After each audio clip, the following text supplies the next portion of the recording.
তারিখের আগে আপনারা দেখেছেন আমার সন্তান, আপনাদের সন্তান, বাংলাদেশের সন্তান। বাংলাদেশের সন্তান কি আমাদের সন্তান না? বাংলাদেশের সন্তানদের হেলিকপ্টার দিয়ে হাজার হাজার বাচ্চাকে মেরেছে, দেখেছেন না?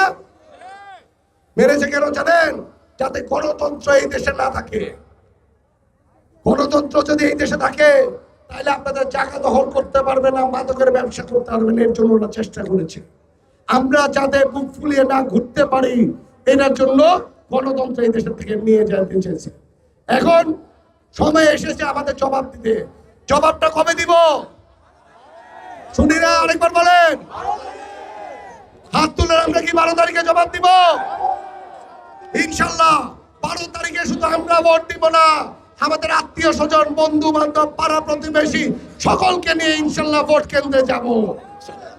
ভোটটা কাকে দিবেন? শুনি নাই, শুনি নাই।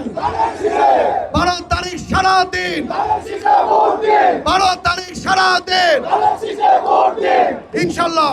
12 তারিখে আমরা ব্যালটের মাধ্যমে দেখা দিব যে গণতন্ত্র এই দেশে থাকবে, ইভেন আছে, ইভেন ভবিষ্যতেও যাতে থাকে, এরকম ভাবে আমরা ভোট দিব।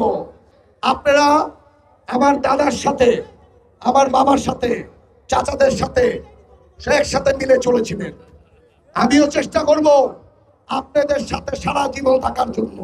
কারণ আমাদের বংশ পরম্পরাতে আছে যে রূপগঞ্জের মানুষ, সে সাথে কাঁধে কাঁধ মিলে আমাদের চলা।